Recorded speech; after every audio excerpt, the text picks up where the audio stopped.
ঈদের দিন সকাল থেকে শুরু হয়েছিল আমাদের ছোট্ট একটা জার্নি। এবার কোথায় কুরবানি দিলাম, সারাদিন কিভাবে কাটলো, আর মিমকে নিয়ে কোথায় কোথায় ঘুরলাম, সবকিছু নিয়েই আজকের এই স্পেশাল ঈদ ব্লগ। প্রতিবার ঈদ আমি খুলনাতেই করি, গ্রামের ঈদ আমার কখনোই ভালো লাগতো না। আমার সব বন্ধু বান্ধব কাজিনরা খুলনাতে থাকে এজন্য, কিন্তু এবার আম্মু আর ছোট ভাইয়ের জোড়াজুড়িতে যাচ্ছি নানা বাড়ি। ফজরের নামাজ শেষ করেই আমরা রওনা দিয়েছি, সাথে আব্বুও যাচ্ছে, মানে পুরো ফ্যামিলি, শুধু মিম যাচ্ছে না কারণ ওর ফ্যামিলির সাথে এবার ঈদ করবে। কাটাখালি পার হয়ে গ্রামের চারপাশে সুন্দর দৃশ্য দেখে পৌঁছে গেলাম নানা বাড়ি। আমার আব্বু আম্মু দুজনেই জব করে, এজন্য সেই ছোটবেলা থেকে আমি নানা নানির কাছে থেকেছি, বড় হয়েছি, তাই এই জায়গাটাই আমার আলাদা একটা আবেগ জড়িত। নানা বাড়িতে পৌঁছেই একটু ঘুরে দেখতেছিলাম, অনেকদিন পর সেই গ্রামের সকালের অনুভূতি পেলাম, খুব ভালো লাগতেছিল। এখন যেহেতু আম কাঁঠালের সিজন, নানা বাড়ি প্রচুর আম কাঁঠাল হয়, বাতাবি লেবু, কাগজি লেবু সবই আছে বলতে গেলে, কিন্তু খাওয়ার মানুষ আসলেই কম। নানির মুরগির খামারও ঘুরে দেখলাম, আগে গরু পালতো, এখন বয়স হয়েছে বলে পারে না, তাই মুরগি পালে। এবার আমাদের নানা বাড়িতেই কুরবানি দেওয়া হচ্ছে, কুরবানির জন্য একটা গরু আর দুইটা ছাগল কেনা হয়েছে। প্রতিবার আব্বু সাতক্ষীরাতে দেয়, আম্মু নানা বাড়ি, কিন্তু এবার একসাথেই হচ্ছে। ছাগল দুইটা ছিল পুরাই ক্রেজি। নামাজের আগে ওদের সাথে কিছু সময় কাটালাম, এরপর চলে গেলাম ঈদের নামাজ পড়তে। 7:30টায় আমাদের গ্রামে ঈদের নামাজ ছিল।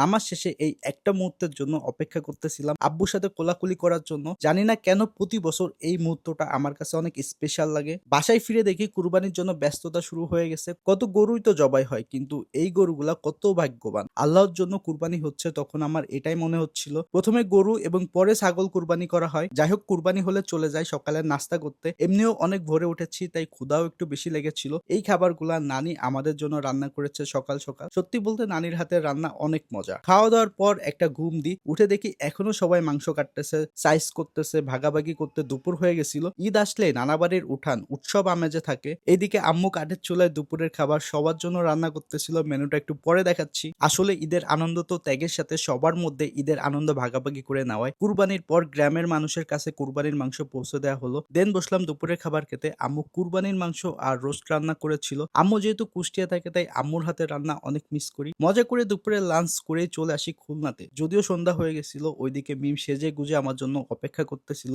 আমরা আগে ঈদে লুকায় বের হতাম, আর এখন বিয়ের পর যখন তখন বের হতে পারি। প্রথমে আসলাম কফি আনে। আজকে ঠিক করেছি বেশ কিছু রেস্টুরেন্টে যাব, কারণ খুলনাতে রেস্টুরেন্ট ছাড়া ঘুরতে যাওয়ার, আড্ডা দেওয়ার প্লেস খুবই কম। কফিয়ান খুলনাতে নতুন এসেছে, এটা বর্তমানে খুব হাইপ প্লেস। রাজ দেখলেই বুঝবেন, ইন্টেরিয়রটা খুব সুন্দর, খাবারও অনেক রিজনেবল। মেনু থেকে আমরা অনেক কিছুই নিলাম। দা আইকন ক্লাব, এটার দাম 139 টাকা। কি বিশ্বাস হবে? দেখতে যেমন লোভনীয়, খেতে অনেক মজা। চিকেন বোম বক্স, দাম 199 টাকা। চিজের জন্য ভেতরে কিছুই দেখা যাচ্ছে না, এটা মিট বক্স আর কি। ভেতরে কোনো আলু ছিল না, চিকেন চিজে ভরা, খেতে অনেক মজা। তবে আমার হোয়াইট মকাটা ভালো লাগে নাই, 10-এর মধ্যে 6 দিব। কফিয়ান 7 রাস্তা গ্রিন লাইন পরিবহনের ঠিক পাশেই। এরপর চলে আসি ফোর চিজে, মিমের পছন্দের ড্রিঙ্কস খেতে। ও এই ক্রিমি ফ্যান্টাসি ড্রিঙ্কস খাবে বলে আমায় পাগল করে দিচ্ছিল। ফোর চিজও আমার খুব পছন্দের একটা প্লেস, অলমোস্ট সব খাবারই মজা হয়, মানে টাকা ওয়েস্ট হয় না আর কি। 30 মিনিট পর আমাদের খাবারটা আসলো, ড্রিঙ্কসটা মজা করে খেলাম। আমরা ব্লুবেরি ফ্লেভারটা নিয়েছিলাম। এরপর মিমকে বাসায় পাঠিয়ে আমি আসলাম বন্ধুদের সাথে দেখা করতে।